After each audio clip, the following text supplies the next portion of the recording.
Ate, ako na palang bahala maglaban ng mga damit mo dito, ah. Sige. Oh, kuya, nakaready na yung pagkain doon. Kain ka na, ah. Sige, bunso. Kakain na lang ako dyan. Oh, mag-withdraw ka muna doon. Sige po, ate. Magdadagdag na lang din ako dyan, ha, sa pambayad sa tuition fee mo. Kuya, baka mamaya pwede ako magpasundo sa'yo. Sige, sige. Mamaya, bago ako pumasok, sunduin mo na kita. Salamat, kuya. Hoy!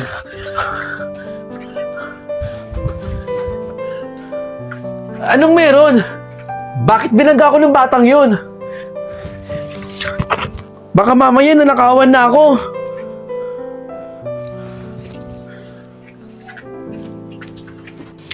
Ayan po lahat. Ito po yung bayad ko. Salamat po. Teka, yun yung batang bumangga sa akin kanina. Salamat po, ah.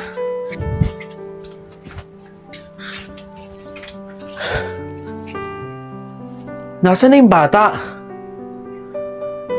Sigurado naman akong matutuwa dito yung reregaluhan ko eh. Okay na to.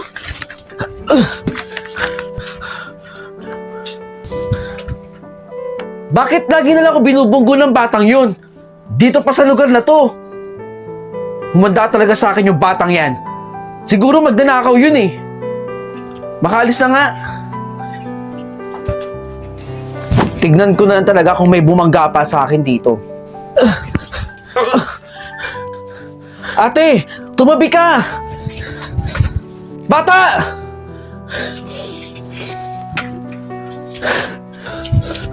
Huli ka! Ano bang trip mo? Bakit mo ba ako lagi binubunggo? Ha? Ano po ba yun? Nasasaktan ako! Magdanakaw ka, no? Magdanakaw ka sa lugar na yun, no? Ako lang ba ginagawa mo ng ganon? O kahit yung ibang tao? Hindi po ako magdanakaw! Habulin niyo si Pedro! Nang-stotch na naman dito! Kahit kailan talaga si Pedro, hindi na nagbago ang buhay. Eh, hanap buhay niya na yun eh, ang mang-snatch! Paborito niyang lugar yung kanto na yun eh, no? Ano pa ba? Eh, dito nga.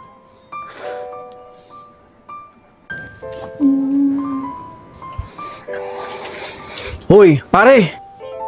Huwag mo nang istatsin yung babaeng yun. Magbagong buhay naman kayo. Wala kaming pera. Kailangan namin ng pera. Palibasa kasi, may magulang ka na sumusuporta sa'yo. Huwag mo kaming pinipigilan dito. Ganito na ang trabaho namin. Subukan mo lang.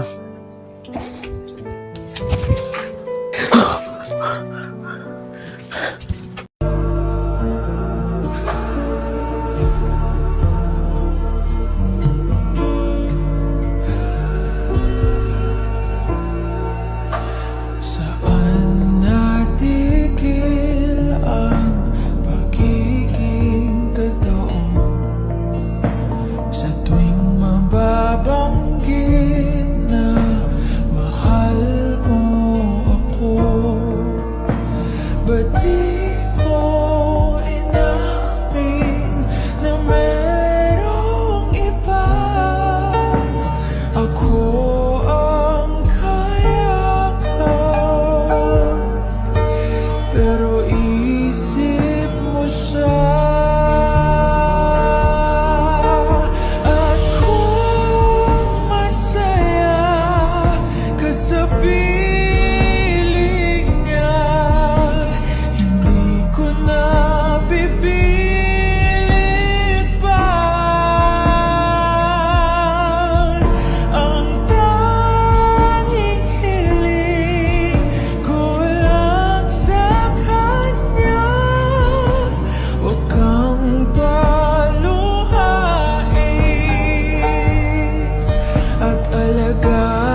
Ano ba yan?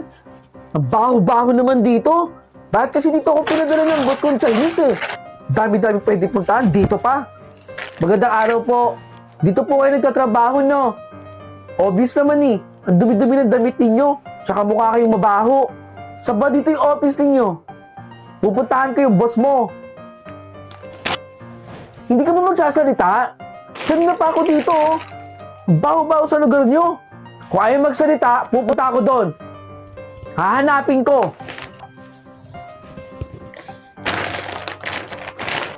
Ew! Ano ba ito natapakan ko? Kadiri naman. Hoy, ikaw. Saan ba dito yung office ng boss mo? Ayaw kasi magsalita nito eh. Pipi ata eh. Hindi ko lang kung bakit dito pinagtrabaho yan eh. Diyan po sa may kanan yung office namin. Dire-diretsuhin nyo lang po. Oh, simple lang. Doon no, tinuro. Magsasalita ka lang at magtuturo ka lang, hindi mo pa kaya. Dapat sa'yo tinatanggal dito eh. Mamaya ka lang sa boss mo, sasabihin ko. Ano ba to, kadiri? Ano ba yan? Kanina pa ako nag-aantay dito, wala pa rin yung boss. Yes, hello? Oo, sige, bye. Sorry po. Kayo po ba yung boss? Pinadala po ako dito ng Chinese kong boss. Meron po kasi siyang business proposal para po sa business po ninyong junk shop. Baka lang daw po gusto niyo pong... Sir, hindi po ako yung boss. Pero parating na po yung boss namin. Ay, pantay lang sir ha. Pasensya na po sa super delay. Sige po, antayin ko na lang po. Sige, pupunta na ako dyan. Ang tagal-tagal ng boss dito ha. Nakakainis kasi itong Chinese kong boss eh. Dito ako pinadala. Ay, nandiyan na po ba yung boss? Uy! Anong ginagawa mo dito sa office? Naka-aircon oh. Ang lamig-lamig dito at saka ang bango-bango. Ang bango mo kaya. Parating na din yung boss mo, pwede lumabas ka na. Baka pagalitan ka pa noon at matagal ka dito sa trabaho. Labas, sali! Tama nga. Meron nga pinapadalang tao dito, yung boss mong Chinese. At ikaw nga yun. Ikaw po si Mr. Joey Cruz? Pakisabi sa boss mo, hindi ko na itutuloy yung business proposal dito sa junk shop namin. Hindi namin kailangan ng taong walang respeto sa kapwa niya. Pakibigay yung check yung binayad niya sa amin. Hindi na namin itutuloy. Pasensya na ha. Sir! Oo, babayaran ko yun. 20 pesos lang, hindi makatulog. Kala mo, di babayaran. Uy, halika rito. Dali! Nakikita mo yon? Yung teacher na yon? Yung kapitbahay natin.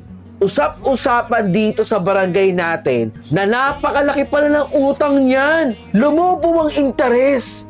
Kaya pala hindi nakakapag-ipon eh. Yung mga bata pa yan, gusto daw maging teacher eh. O di ba? Nilayasan tayo kasi alam niya siya ang pinag-uusapan natin. Buti na lang talaga yung anak ko. Marunong sa buhay. Mrs. Castro, pinabibigay pala ng bangkong pumunta dito kanina. Tinatanong rin pala nila sa amin kung doon ka pa rin daw ba nakatira. Kaso hindi naman namin masagot kasi hindi naman namin alam kung doon ka ba din talaga nakatira. Oo, lumipat nga pala kami. Hindi ko nabanggit sa inyo. Yung utang mo pala sa akin, kailangan ko na bukas. Magpapacheck up kasi yung anak ko eh. Pasensya ka na. Ay, oo naman. Sige, bukas na bukas babayaran kita. Maraming salamat sa tulong mo ha. Pasensya na din.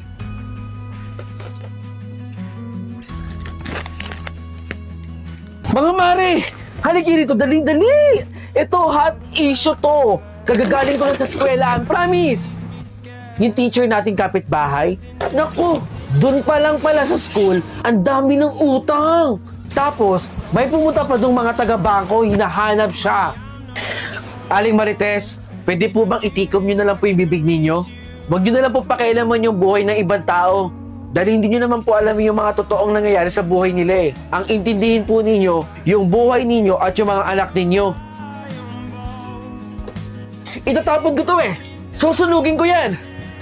Bakit ba kasi pinipilit mo yung mga bagay na yan kahit hindi naman talaga para sa'yo?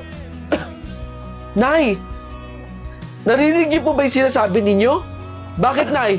Sa tingin niyo po ba, ginusto ko maging teacher?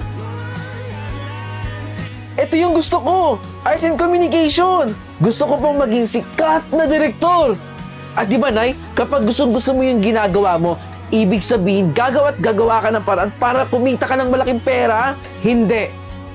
Magti-teacher ka. Kailangan mo sundan ang yapak ng mga tiyahin mo.